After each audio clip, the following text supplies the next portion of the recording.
They said it was just about property rules. But when the HOA came for Marcus's tree, it wasn't really about the branches or the shade. It was about control, power, and the unspoken lines drawn in his own neighborhood. One day, half of his beloved tree was gone. And with it, the illusion that everyone played fair.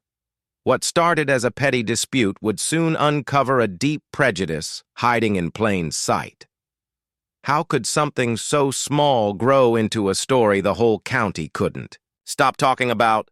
Marcus lived in a quiet, suburban neighborhood, the kind with neatly trimmed lawns, white fences, and an HOA that seemed to watch everything. He'd bought his modest home 5 years earlier, a place where he could plant roots literally and figuratively. The pride of his yard was an old maple tree, planted decades before he moved in. Its wide branches stretched over his driveway, giving shade in summer and a blaze of gold in autumn. Marcus kept to himself, worked long hours at the local school, and waved politely to neighbors. But he couldn't shake the feeling that some waves came slower, some smiles a little tighter. It wasn't outright hostility, just the kind of subtle distance he'd felt before. Still, life was predictable, until the letters started arriving. Neatly typed, signed by the HOA president, pointing out violations Marcus had never heard of. At first, he thought it was a misunderstanding, but the tone of each notice grew sharper, more personal. And then, one morning, he woke up to find the sound of chainsaws outside his window. The chainsaw's roar cut through the still morning air. Marcus rushed outside, barefoot on the dew-soaked grass, to see 2 men in neon vests already halfway through one of the thick, sprawling limbs of his maple tree. Wood chips flew in every direction, littering his driveway like confetti from a celebration he hadn't been invited to. Standing a few feet away, arms crossed and wearing a smug grin, was Harold Finch, the HOA president. He didn't say hello. He didn't offer an explanation. Just nodded toward the workers and muttered, "Violation 4.2b. Tree exceeds allowable overhang." Marcus's pulse quickened. He'd read the bylaws when he moved in. There was nothing about allowable overhang. But Harold's voice carried the weight of someone used to being obeyed, not questioned. The first cut branch crashed to the ground with a thud. "Stop!" Marcus shouted. But the men didn't even look at him. Over the next hour, the crew sawed away until the once majestic maple stood awkwardly lopsided, stripped of half its crown. It wasn't just the tree they'd taken. It was the shade he'd enjoyed on sweltering summer days, the golden leaves that blanketed his yard each fall, the symbol of home he'd cherished. But deep down, Marcus knew this wasn't really about a tree. The tension had been brewing for months. The violation letters he'd received had pointed out things no one else seemed to get called out for, like his garden hose left uncoiled one afternoon, or his recycling bin not perfectly aligned at the curb. He'd seen his white neighbors do the same without so much as a warning. The worst was the block party last spring. He'd arrived with a plate of homemade food, only to find Harold steering him to the far end of the table away from the main crowd. "We'll put you over here," Harold had said with a smile that never reached his eyes. That night, Marcus went home early, the unspoken message clear. You don't quite belong. Now, with half his maple gone, the message was louder than ever. Neighbors began to wander over, curious about the noise. A few whispered, a few shook their heads, but no one stepped forward to stop it. Not one voice joined Marcus's. When the crew finally packed up, Harold gave him a folded paper, an official HOA notice stating that the tree trimming had been done in accordance with aesthetic standards.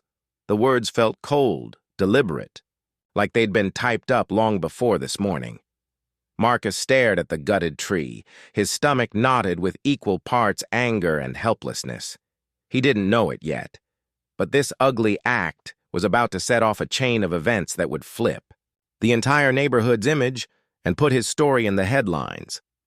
3 days after the tree was cut, Marcus woke to find something strange. A group of teenagers were standing in front of his yard, pointing their phones at the halved maple. By the afternoon, more people had come, posing, laughing, snapping, photos. Someone had posted a picture online with the caption, HOA revenge tree, only in this town. Within hours, it went viral. But instead of sympathy, Marcus was met with a flood of comments calling him lazy, entitled, and playing the victim card. Strangers dissected his life without knowing a thing about him, twisting the story into one where he was the problem. That night, Harold stood at the edge of Marcus's lawn, watching the visitors with a smirk. "Funny how people love your tree.